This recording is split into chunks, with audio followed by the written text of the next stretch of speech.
ආයිබෝවන් අදත් ඔයාලා පිළිගන්නවා සඳරු ප්‍රසන්ටේෂන්ස් YouTube channel එකට. අද මම මේකෙන් ඔයාලට කියලා දෙන්න යන්නේ ඔයාලා ෆෝන් එකේ දාගෙන තියෙන Telegram කියන app එක කොහොමද laptop එකට හරි computer එකට හරි හදාගන්නේ කියලා. මුලින්ම ඔයාලා Google Chrome එකට යන්න. ඊට පස්සේ search කරන්න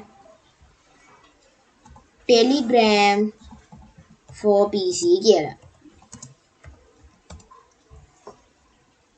ඊට පස්සේ මෙන්න මෙතන links තියෙනවා. මෙන්න මෙතනින් මේ තුන්වෙනි link එක තියෙනවා Telegram for desktop 3.2.24 Windows download කියලා. මෙන්න මේ තුන්වෙනි එක click කරන්න. ඊට පස්සේ මෙන්න මේ Telegram icon එකත් එක්ක එනවා. ඊට පස්සේ මෙතන තියෙනවා latest version කියලා. මෙන්න මේ latest version කියන එක දෙන්න. ඒක දුන්නාම download කරන්න එනවා මේ app එක MB 30ක් වෙනවා. MB 30.12ක් වෙනවා. ඊපස්සේ download කියන එක දෙන්න. ඊට පස්සේ මෙන්න මෙතෙන්ට ඇවිල්ලා ඔයාලගේ app එක download වෙනවා. මම දැන් මේ Telegram app එක download කරගෙන තියෙන එකකින්ද මම මේක cancel කරනවා.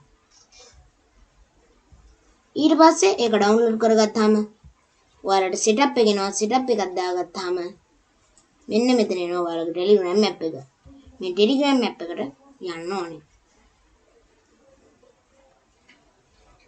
ඔයාලගේ Telegram app එක ඔයාලා setup එක install කරගෙන ඉවර වුණාම Telegram app එකත් open වෙනවා. ඊට පස්සේ මෙන්න මේ Telegram app එක open වුණාම Telegram desktop කියලා වෙලා start messaging කියලා තියෙනවා ඒක දෙන්න. ඊට පස්සේ එනවා QR code එක scan කරන්න.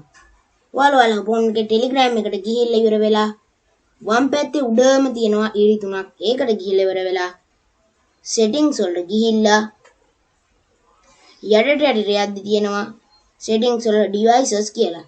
අනේ devices කියන එක ෆෝන් එකේ දෙන්න ඕනේ.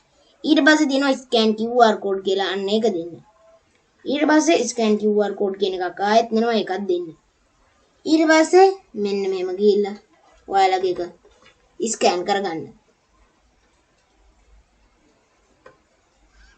ඊට පස්සේ scan කරගත්තාම මෙන්න මෙහෙම එනවා ඔයාලට ඔයාලගේ Telegram එක ඔයාලගේ ෆෝන් එකේ Telegram එකට මැසේජ් එකක් එනවා ඔයාලා කම්පියුටර් එකකින් සම්බන්ධ වුණා කියලා.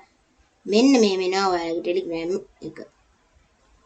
ඔයාලගේ ෆෝන් එකේ තියෙන Telegram එක එනවා මෙන්න මේ වගේ desktop එකට. මෙන්න මේ විදිහට ඔයාලගේ contacts ටිකයි සේරම එනවා මෙන්න මේ විදිහට desktop එකට. හරි. ඔයාලා මගේ වීඩියෝ එකට කැමති නම් like කරන්න, share කරන්න, comment කරන්න. අපි තවත් දවසක තවත් වීඩියෝ එකකින් හම්බ වෙමු.